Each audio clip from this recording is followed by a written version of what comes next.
Bismillah, ya Rahman, ya Rahim. Bismillah, ya Rahman, ya Rahim. So today, Alhamdulillah, with us as part of our not to say celebration, but ialah qada terhadap our Global Teachers Day, we have two great professors, academics in their field. Professor from Kuliah of Economics, Professor in Economics, and also Prof. Muhammad Idros from UTHM, who is also the current president of MAAC. And ASA actually is part of MAAC. Okay. So without further ado, I think just give the opportunity for Prof. Aslam lah. Okay, Prof. Aslam to get the ball rolling. Okay, Bismillahirrahmanirrahim. Assalamualaikum warahmatullahi wabarakatuh. Thank you, Brother Mazdi. Welcome to Prof. Idrus. Quite some time since we met. Alhamdulillah, it's good to know that MAAC is still moving. Malaysian Academic Association Council. Council. Malaysian Academic Associations Council, which I think was established in about 2004-05. I've been asked to speak about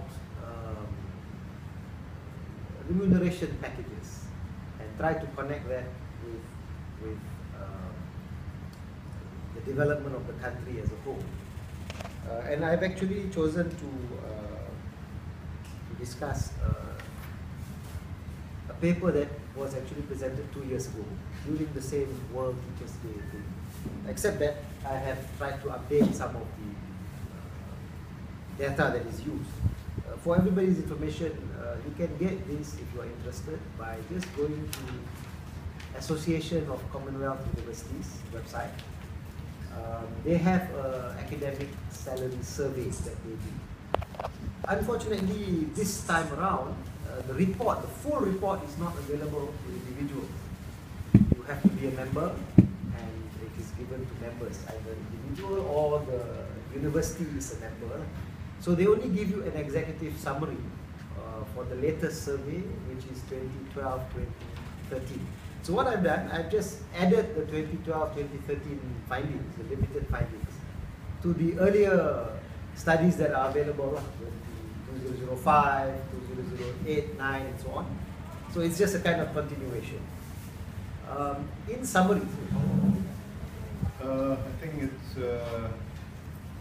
20 minutes, and then discussion, Q&A. At the most, I mean, I'm not going to.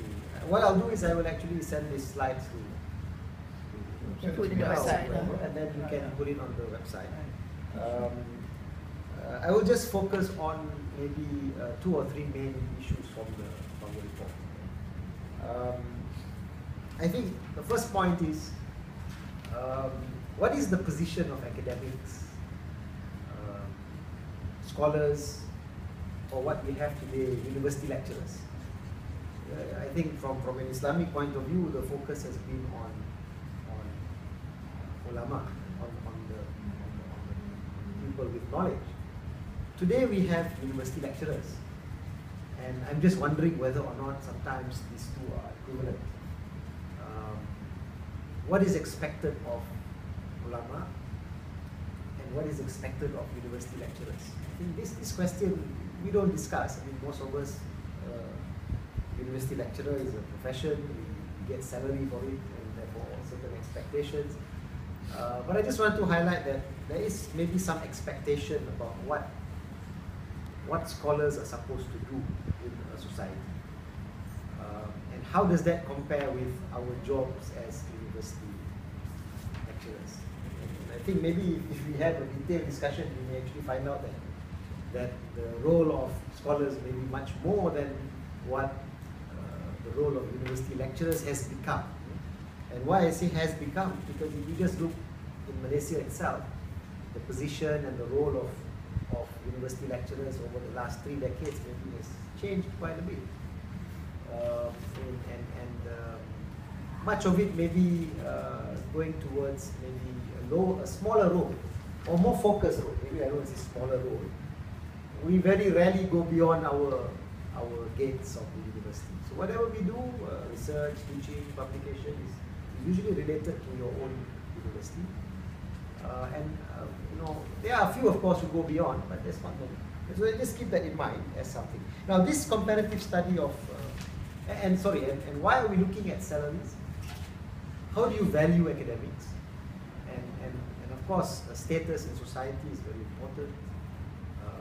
But we also cannot deny that today, in the world today, your status is also to a certain extent determined by your take-home salary, your pay, right?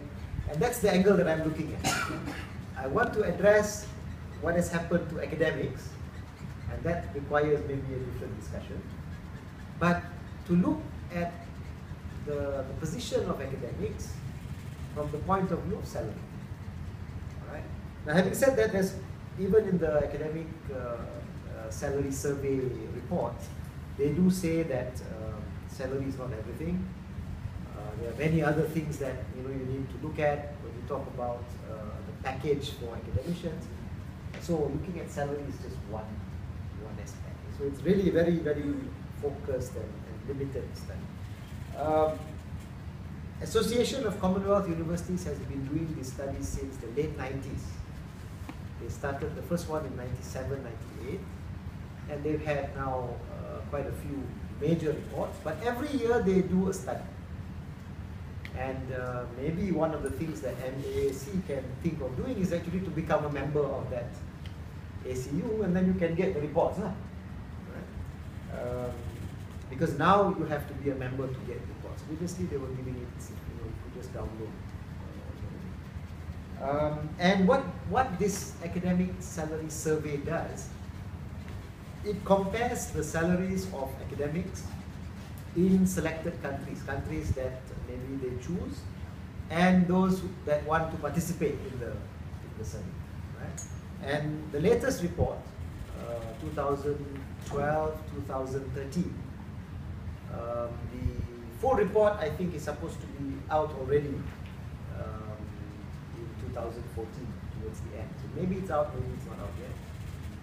But this is the latest one, doing the survey up to 2013. And 8 countries were included in the survey this time. Singapore and Hong Kong come out highest in terms of salary. Malaysia comes out at the bottom. Right? Well, this is where maybe the slide will be good, but since we don't have it, you can keep this slide as well. The 8 countries: Australia, Canada, Hong Kong, Malaysia, New Zealand, Singapore, South Africa, and the UK. And what do? They look at the salary package of midpoint of different categories, so lecturers, associate professors, the midpoint, and then they average all. So there's only one figure given, right? So it's not, at least in the summary, there's only one figure given. And that figure is then modified so that you can make comparisons across countries. So in economics, we will say you are looking at it from a purchasing power parity. So if you are earning in Ringgit Malaysia, and in Australia they are earning in Australian dollars, you must have some way to make a comparison. So they use this purchasing power parity way where they look at the cost of living in your country. And anyway, the figures are comparable, all right? And we have not looked to see whether they've actually done everything correctly, but we are assuming that it is correct. Right? Last time when I presented, they were using what they call the purchasing power parity, but looking for Big Mac index. The weight that they use to convert the currencies so that you can compare how much does a Big Mac cost in that country. And you may think, why a Big Mac? Actually, it's pretty good. It's a pretty good indicator, because Big Mac, you got it in all countries almost. And it's a pretty good indicator of the cost of life in the country. Yeah? So they use that Big Mac index, but this time around, for the first time, they're using something which is probably a better indicator called World Development Indicator. They're taking various things. That indicator, they are then multiplying by this, and then to get the purchasing power parity, right? So what are the figures for Malaysia and the other countries? Just since, weighted average. So it's a weighted average. What is this weighted average? They also look to see in a country how many of the academics are assistant professors, how many are associate professors, how many are professors, and they do some weighting, all right? So that you get a better picture, because if you don't do the weightage, there may be only a few professors and they earn a lot of money, and the whole figure is not giving the real, indication of the position of it. So they weight it, all right? If you have less professors, so that one will have a smaller weight in your total figure. So what are the figures now? So I'm just going to read according to alphabetical order and then the position. Australia, 68,346. So this is a annual figure in US dollars. Okay? In US per annum, 68,346. Canada, incredible, 105,614. Hong Kong, 115. So we said Hong Kong is the highest. Sorry, not Hong Kong. Singapore. Malaysia, 43,000. New Zealand, 61,000. Singapore, 159,000. South Africa, 87,000. And the UK, 73,000. So you may say, but UK academics earning pound sterling. But when you convert all of this, the level is 73. Yeah? So in terms of ranking, Singapore 1, Hong Kong number 2, Canada number 3, South Africa number 4, UK number 5, Australia, New Zealand, and then Malaysia. All right. Now we have to keep these figures really with a pinch of salt, because where is India? they didn't cover in the survey. They choose the countries that want to participate, that have the information available. Because they used to include it previously. Yeah, and Malaysia has been participating in most of these things. This is why I don't understand. Every year we come out the last, but we still participate. So it's good, I suppose, in the sense that there's nothing to be secretive about. Consideration the non-remuneration things like your environment in the university. I'm not sure in the case of Malaysia it will go up or down, but that is not taken care of. We're just looking specifically at your remuneration package. Secondly, not all countries you may find the data for these non-salary items available. For example, your medical benefit may not be included. We for example, in IUM, we have a medical benefit, but it may not be taken care in that comparison. Even EPF may not be taken in that. They're just looking at your monthly salary with your allowances. And even that also, I remember I queried the person who did the study 2 years ago. I asked, do you take from Malaysia the allowances? And they didn't answer. Unfortunately, they didn't answer. Even if we were to increase and double the figure, you may not find that there is that much difference when it comes to the people. So that's the standing. And just one more point about this ranking. They also look at, see for example here, South Africa comes out pretty good at number 4. But they do mention that you also have to compare the figures with the level of inequality in countries. So South Africa, the academics are doing pretty well, but that's because the inequality in South Africa is the worst of the A's. And therefore academics do better, but it doesn't really tell you whether or not this is a good thing in a country, the position of the country. Malaysia is after South Africa. The salary of academics in South Africa is 7 times more than the GDP per capita of South Africa. So South African GDP is 1/7 of 87. Okay, so maybe 10,000 or 10,000 something per capita. That means you take the GDP, you divide by population. So the academicians get 87,000. So it's about 7 times more than the average income in the country. Malaysia is 2.5 times. So academics as a whole, the standing of academics is 2 times the average. 2.5 times the average GDP. Okay. Now remember I said we have to be careful also because the distribution within academics also there is quite a difference in the sense that our senior academics are actually quite well off.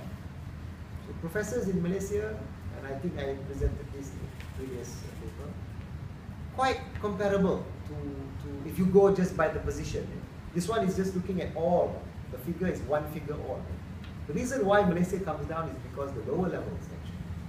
And we have a lot of people still in the lower levels, especially assistant professors, I think, and lecturers. Don't forget we also have a category called lecturers, which now the scheme is pretty bad with this academic playing field.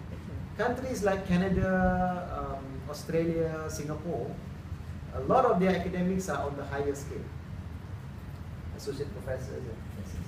So you find that pushes up the academic figures there because salary is quite low. But in Malaysia, it's low because of that. Majority of the academics are on the lower end, so that brings the average down. So although we are 2.5 times better than the average GDP in Malaysia, it's probably because of the professors in the professors, even associate professor, the figure is not that much better than in other countries. But in professors, we are doing quite well. So that pushes to 2.5.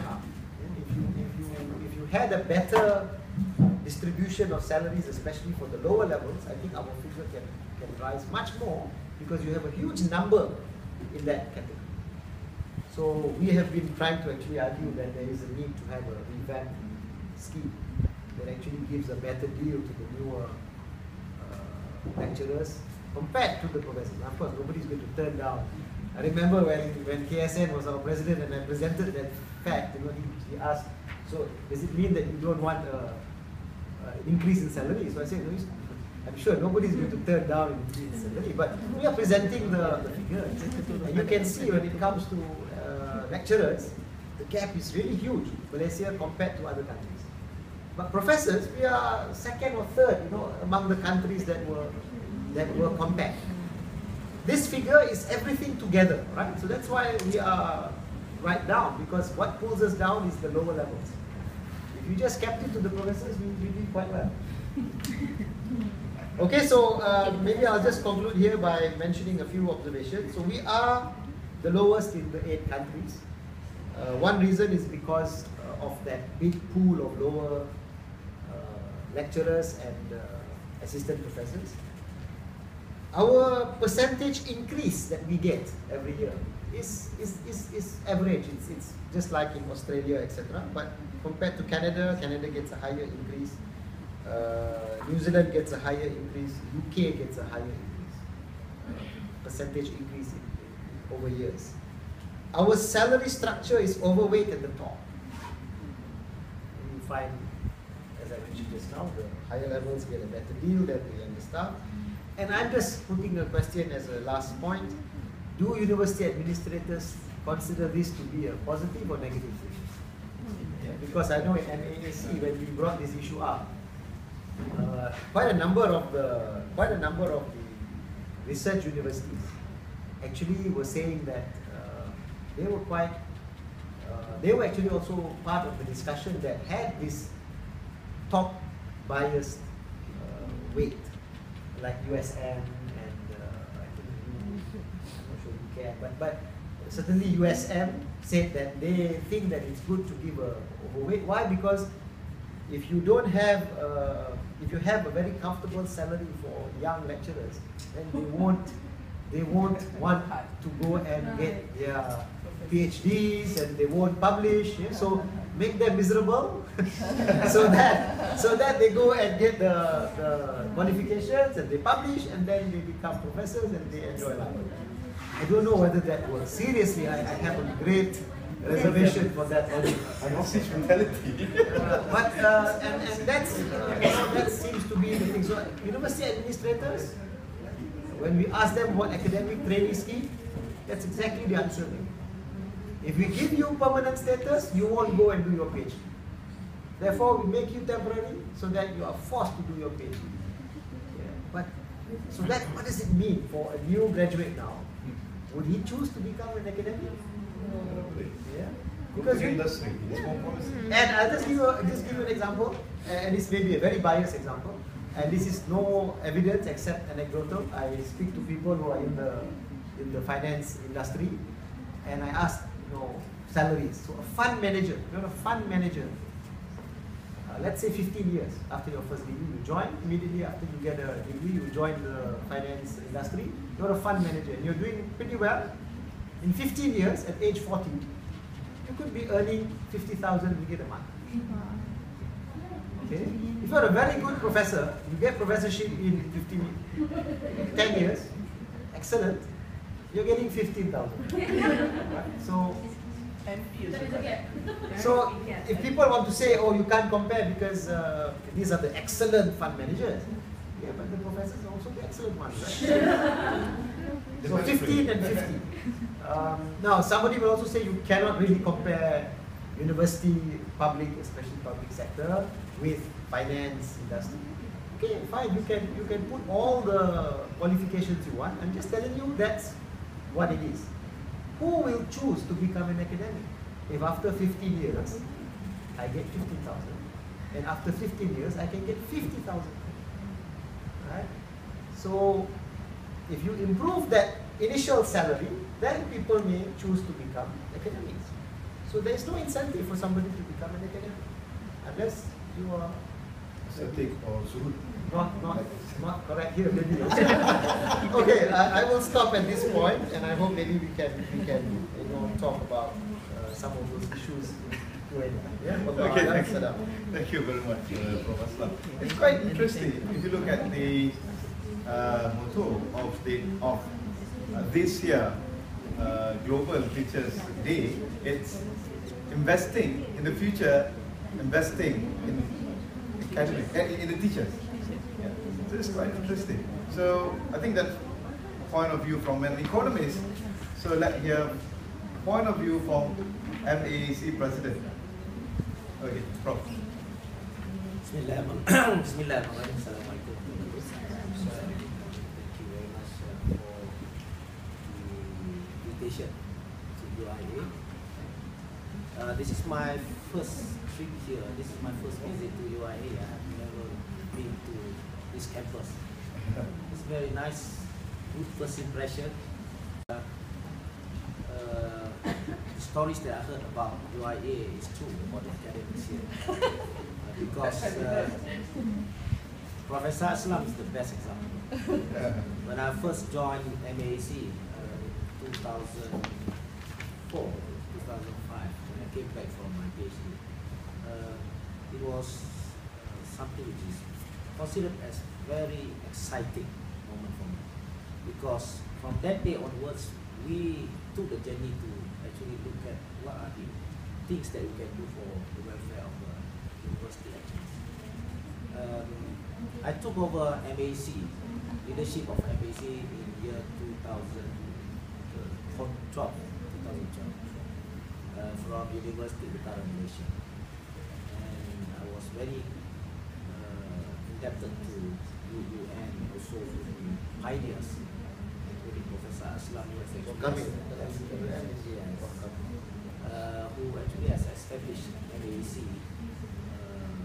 since 2004. Where at that time we established MAAC to become a platform between the universities and also the government, the Ministry of Higher Education. But this morning I would like to share a few things. Since we are talking about Teachers' Day, I started my career as an engineer, and after 6 months, I don't know, maybe by coincidence, I got an offer from University for Polytechnic Oklahoma, and I became a teacher since then. I went to vocational schools, I went to technical schools, I went to polytechnics, and the last station is University of Malaysia for the last 22 years. Why didn't I go again to the public or become an engineer professional? Well, because I noticed that there's a lot of excitement in the university. Challenges, if I may say, because I'm the pioneer for the university. University 2000 on, we changed 4 times the name from Pusat Latihan Staff Polytechnic or Polytechnic Staff Training Center to train all the polytechnic lecturers. Then we changed to Institute Technology 2000 on. Then we changed our name again to College University Technology 2000 on, and last was University 2000 on Malaysia. Again, what satisfaction did I get from my career? Well, I noticed that there's a lot of things that we can for the academics, not only in the universities but also in schools, at tertiary levels, and because of that, I'm willing to sacrifice my time for MAAC, because there's a lot of things that we can actually try to establish and to accomplish.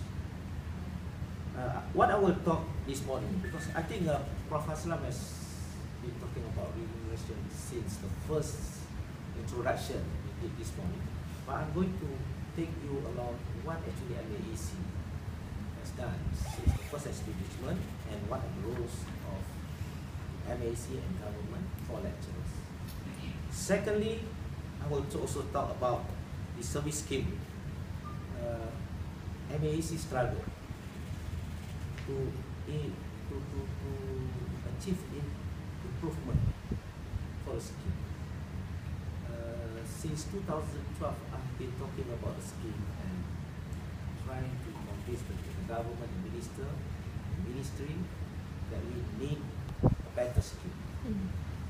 When we talk about scheme, it is about everything inside the scheme. It's not only the salary, but everything inside it.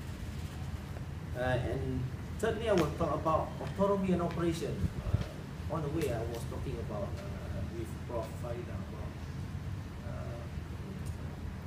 are we really government servants or we are just workers?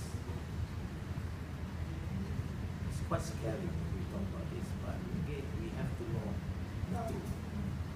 Not many lecturers know whether your status is government servant or whether you are only workers of the university. Right? And last but not least, I'll be talking about status of the public university academics, your well-being, issues that actually has been going around in all the IPTAs, the public universities. This is a talk of the academics, but you only talk but you don't do anything, it won't be solved. Okay, I'll start with MAAC and the government, the rules for lectures. As I mentioned earlier, MAAC is a platform.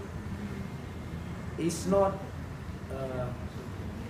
an entity that is established because we want to fight the government. We are not going to go head on with the government. It's established to be a platform where actually we, the academics in IPTAs or in the public universities, in other universities, including UIA, initially the UIA were in the group, in the team, but later on, I don't know what happened. When I took over in 2012, there were no representatives from UIA. I don't know why. But again, I'm very glad to be here today. At least I know what is happening in UIA. We consider UIA as part and parcel of our family. Okay? And apart from being a platform where we can discuss with the government, especially the Ministry of Higher Education at that time, and now is Ministry of Education. It is also a place where actually all the IPTAs, representatives from the universities, can interact and also can actually synergize our issues and put forward to the government.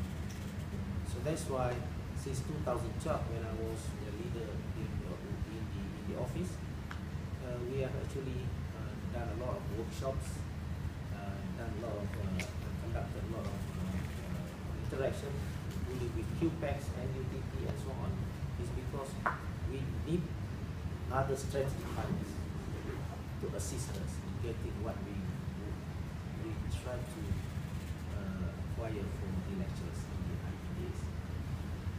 And Alhamdulillah, in 2012, we were able to secure annually funding from the government because of the wisdom of all the members of the council, member councils.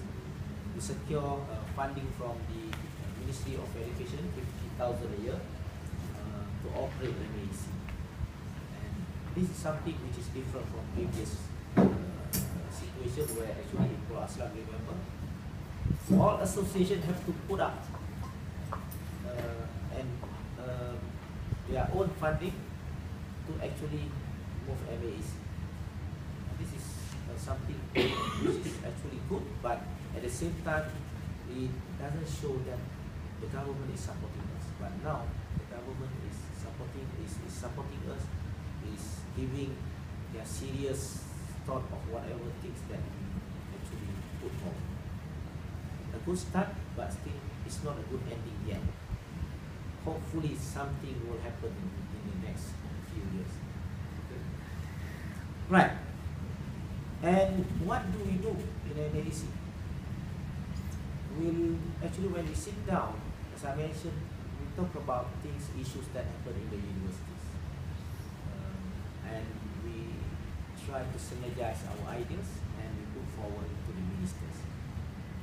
Now we were told that Datuk Sri Juso is our minister, direct minister, but MAEC still demand our PPM to become also our minister. We don't want second rank ministers. We want our minister to become our minister, the first rank minister. So Sri Modi said agreed. If there are any other issues, anything that is very serious, we can go straight to it. We have the highway now. Right? That is a good, I think it is a good news to MAEC and also to lecturers. Right. And MAEC also, apart from conducting meetings and so on, we have also actually gained access to the Director General. We have been talking with them and we have been actually putting forward ideas. And I think since 2004 establishment, we managed to get DS 51 and 52 to be installed in the scheme. But then we are still fighting to get the time base and some other elements in the scheme. And especially when the government announced that in year 2015 they will review our scheme. I think we have done our job. We have put up papers. I don't bring the papers, but we have put up numerous number of papers. And these papers are as thick as, this is the thinnest. Yeah, this is the thinnest. We have put out a lot of papers and we have sent not only to the Ministry of Education, we have sent to the Perbendaraan, the Treasury, we have sent to the Ministry of Finance, we have sent to the TPM, the Prime Minister, everybody we have sent. And we've got some response from them, but the response are quite a safe statement. It's typical. Some will say we will consider something, a lot of things, you know, but again, if we have a lot of time, I can share with you all the responses and how we respond to them again. See? But again, that is enough for MAC at this moment. But what I wanted to share with you is about the scheme that we actually fought for, a new scheme that we fought for lectures. MAC has put up 3 papers quite recently to remind the government, if I may say, reminding the government that we need a total review of the salaries of the scheme, the lecture scheme. And there are 3 items that we have laid down. First is the general requirement of the scheme. Second is the new allowances or incentive that should be given to the lecturers. As Professor Aslam mentioned, overseas their salaries are quite high. But like us, we are ranked, out of the 8, we are ranked last.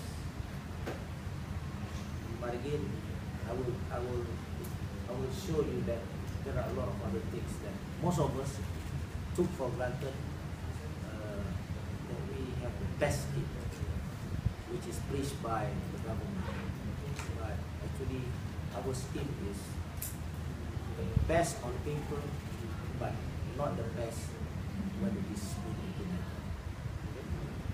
And the last is about this remuneration, this salary scheme. How much should we get and how much are we getting? So those are the 3 papers that we have put forward. Okay. If we talk about this salary, we must also talk about the number of lecturers that we have throughout the public universities and also UIA. We have currently we have about 34,070 lecturers throughout the nation. 34,070 lecturers, 34017. That's quite a lot, isn't it? If you go abroad, like my university, we have about 1,029 lecturers. Small university, 1,000 over lecturers. UIA, you have, I think, 1,963 lecturers. That is what is given by the ministry. And UITM is the most, almost 10,000. 9,472 lecturers. Okay? It's quite a big number. But again, how many holds a PhD? The government is talking about in the MyBrain,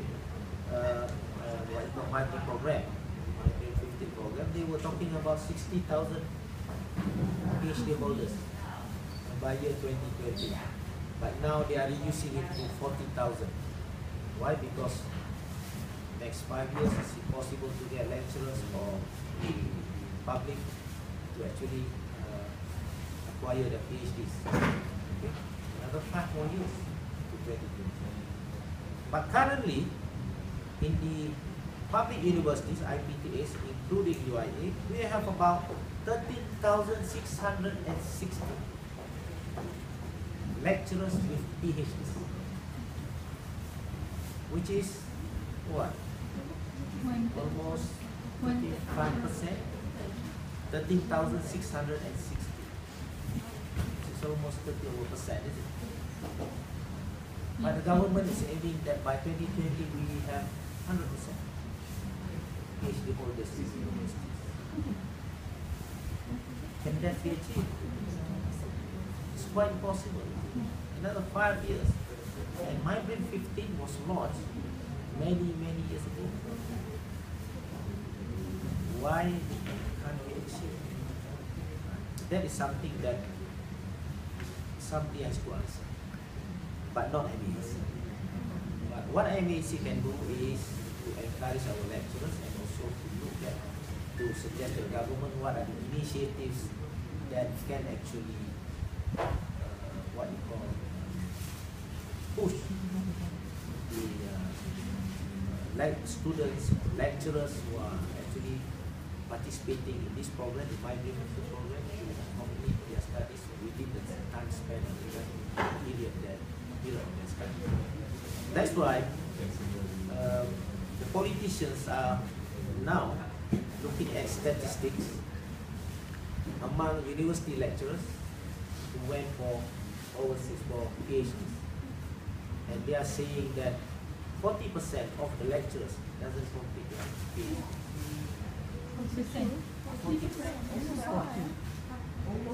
In my university alone,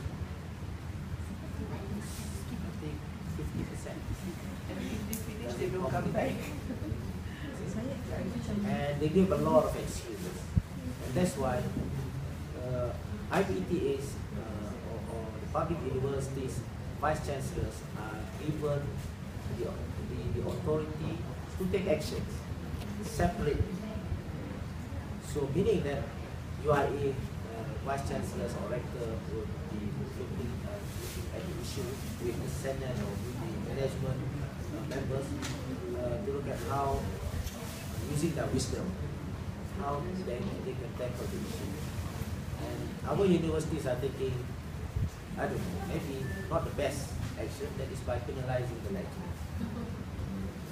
If you go for your PhD after your 3 years mandatory period, you can extend your stay for another 6 months. And after that, when you come back, you haven't completed yet, you haven't submitted yet, then from that day until you complete, you will be penalized by paying back to the government, by paying back to the university, at least 1,000 a month. So your salary will be short 1,000 per month. You're already short salary when you short. We are fighting for you to get a raise, but the government, the university is reducing your salary by 1,000. That I don't know, because it is the autonomy of the university. Again, we are talking about autonomy, isn't it? So whether autonomy is good or not for the universities, it depends on the management of the university. How do you interpret it? Right. And what do actually we want to achieve in the struggle of getting this so-called total improvisation of the existing lecturer salaries, service scheme? First is we would like to have, this is the issue that is being put up and agreed upon by the council. We would like to have only one scheme for all the lecturers.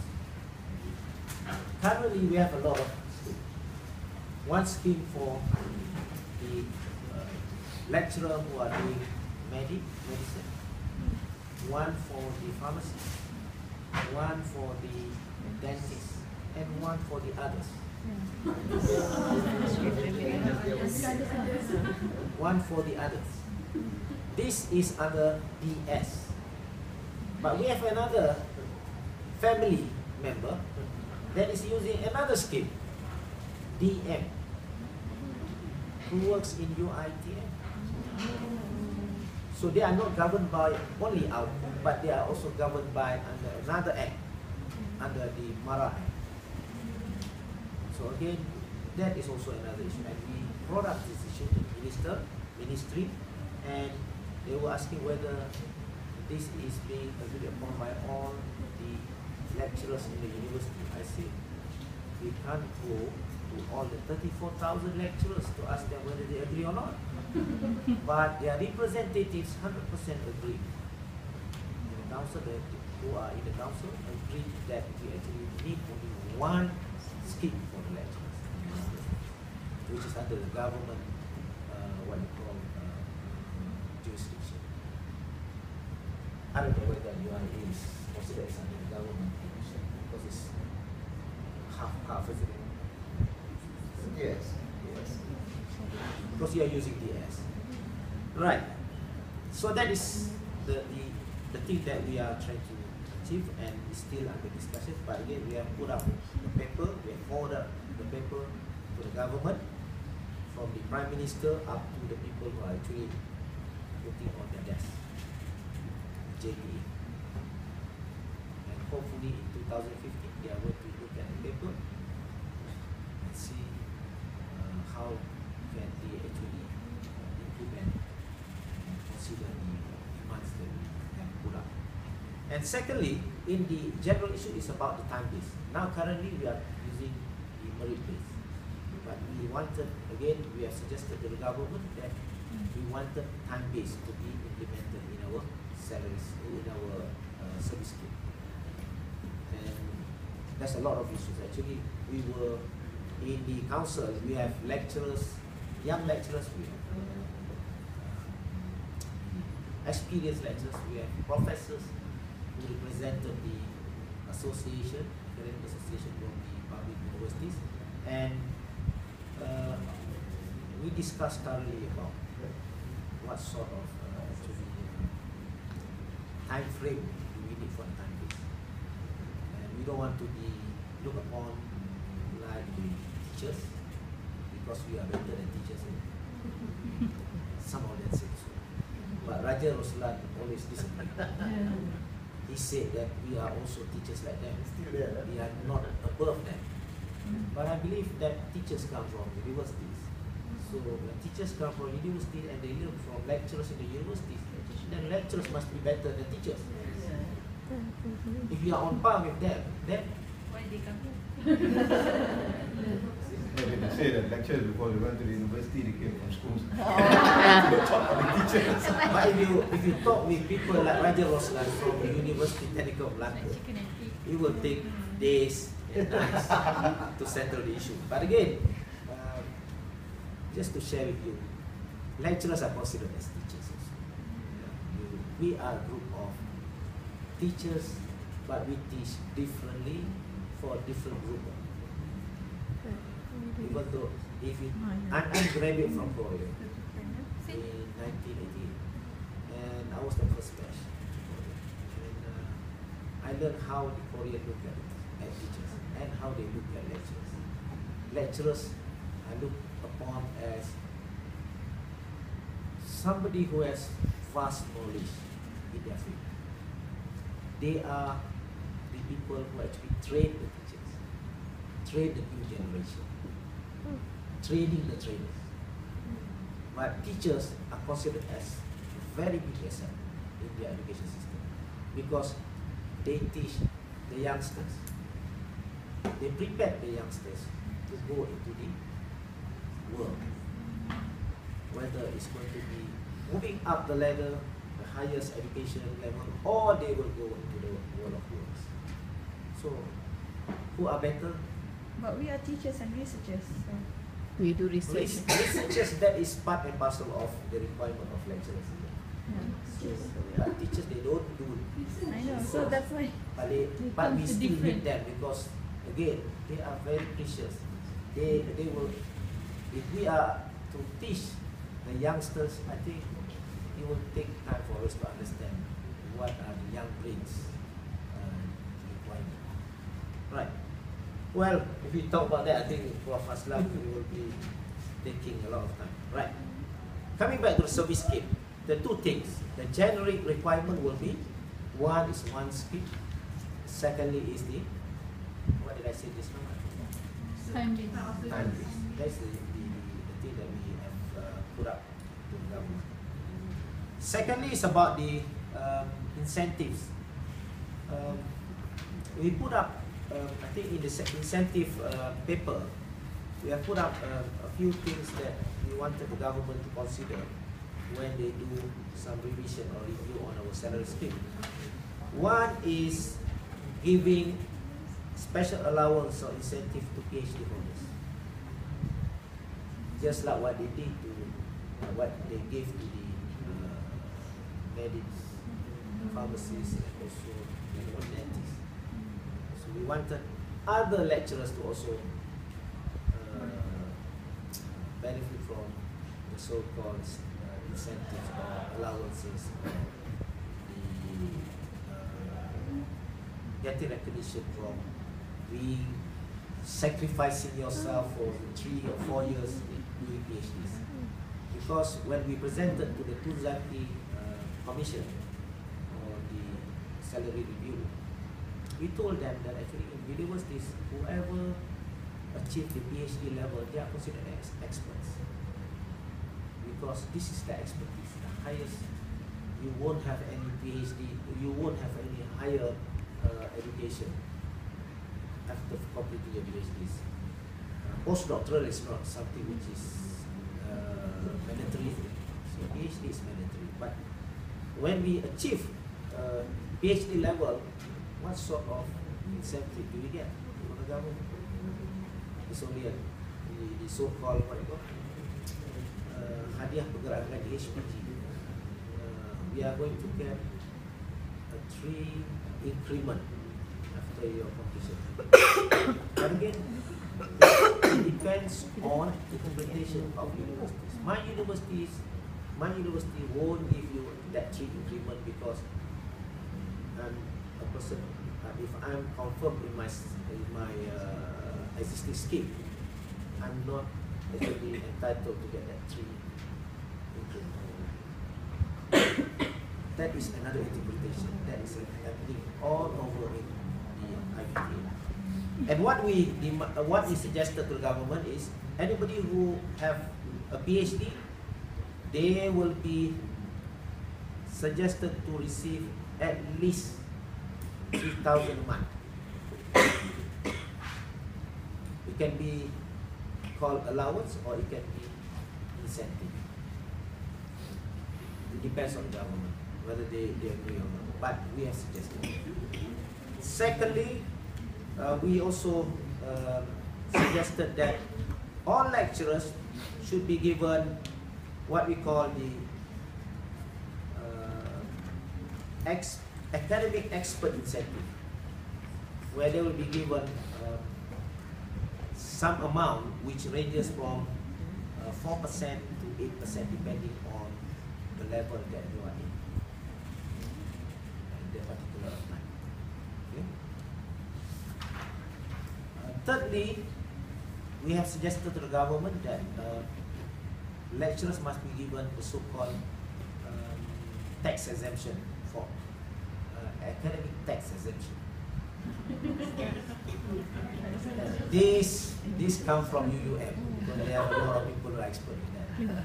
So, and what sort of tax exemption and what sort of criteria that has to be discussed. You will pay GST. Right. And coming back to the last, I think this is the thing that's been discussed by Professor Lam just now. It's about your salary. This salary, talking about salary, if you are involved in MAEC since day one that we talk about salary, we have been talking about trying to relate our demand with HDI, Human Development Index. And currently Malaysia is, at the moment, is ranked 64 under the UNDP, under the so-called achievement of Human Development Index. And Human Development Index comprises of 3 elements. One is health index. Secondly is the salary income index, or salary or income index. The third will be education index. So combining the 3, you will get the total HDI index. So Malaysia is ranked 64 in 2013 with HDI of 0.769. But we started in 1980 with an index of 0.563. After so what, 30 years, 40 years? 40 years or so. So we have actually jumped to quite a good figure. But that is not enough because we have another 5 more years to become a developed country. 2020, 5 more years. And to become a developed country, you must at least achieve 0.8. And we are now currently at 0.769. We need another 0.031.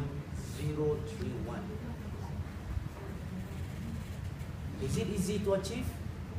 So it depends on the three elements: education, income, and also education, income, and health. Right. We look at one by one.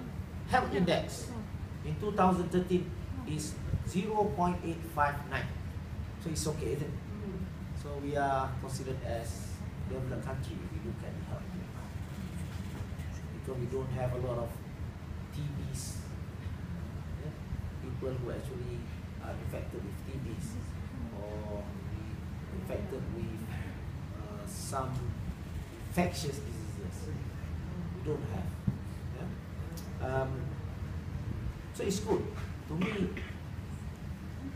the country is safe from any health hazards. We also, if we look at the education index, it is at 0.731. We need another 0.69. It's quite low, 0.731. And our income index is 0.726, much more low. So how can we achieve this in the next 5 years? And we have put forward this paper to the government, demanding that the government have to look into this, especially the salaries and also the education development in university. That's why since the last 1 or 2 months, after our interaction with the minister, you can hear Datuk Sri Idris Yusof has been talking about universities. Because all this one, even though we were told that he should be talking about us, he was talking about schools and also polytechnics, not universities. And we thank Tan Sri Muhyiddin Yassin because he mentioned this in the ministry's meeting. And I think it's good. Because now we are slowly picking up and they are talking about us, and I think that actually will give some mileage to our demands. And I think on the 28th, if I'm not mistaken, there was a paper clipping, paper article in Harian Metros when Tan Sri Muhyiddin Yassin went to Unimas. He speaks publicly that he supports our demand. And I think there's a chance for us to the scheme to be reviewed, especially the salary scheme. Okay, so again, based on HDI index, we have actually come up with a new matrix, a single matrix, where actually previously our salary scheme followed the SSP, SSM, which is this metric. What you call? I don't know. It's vertical and horizontal. It goes vertical, it goes horizontal. But then we were told by the government that we have to do a single line scheme. Okay, so we have suggested a new salary scheme, and just to give you an idea what the salary scheme at the moment, the proposal at the moment is. If your salary currently starts at 2,878 as a DS45 lecturer, with this scheme, your salary will start at 4,140. But higher. This is basic. This is basic. So if DS52, currently your salary, let's say, is at 5,637. So your salary in the new scheme would be 7,870.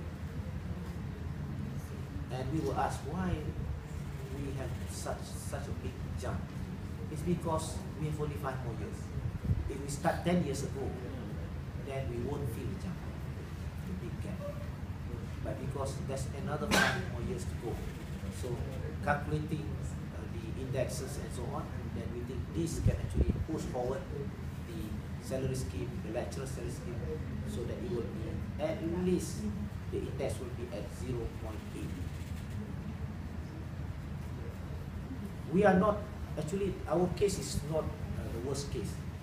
The worst case is for the lower ranks, where Prof. Aslam said that actually they are not benefiting a lot from the scheme if we continue to do what we are practicing in JPA. By year 2020, QPECs this is something which I heard from Dato' Azim myself. QPECs has actually been requested to look at to review the salary of the lowest level of the government servant to at least rise, have their salary rise to at least 4,000 a month in 2020. If a clerk, for example, starts, your salary starts at 1,000, you have to think how to put them at 4,000, another 3,000 within the next 5 years. If you ask me, it's insane to do that. It's not easy to push 3,000 within the next 5 years. So they are still talking about it, how to do it. Will it be something which is staggered, or which is something which is considered as promotion based? By giving certain promotion, they can rise to the 4,000 per month salary. But lecturers, we are not demanding too much, isn't it? If a clerk has a salary of 4,000 and we started with 4,140, then better you become a clerk. Isn't it? That's right. Why should you waste your time going for PhDs and become lecturers, whereas your salaries by 2020 is almost the same as a clerk? Right. So that is salary. So the three issues. Again, there's two more things that I wanted to share with you, but because of the time constraint, just think about it. Autonomy and operation, what actually benefits us. Lecturers in universities, public universities, normally they don't care whether they let the deputy deans, they let the deputy vice chancellors or the vice chancellors to decide for them, because they are also academicians. We trusted them. But when something which is not in favor, then only they will respond and they will come back to the council and association. I think that shouldn't happen. We must be in the negotiation. We must be on the negotiating table together with the management.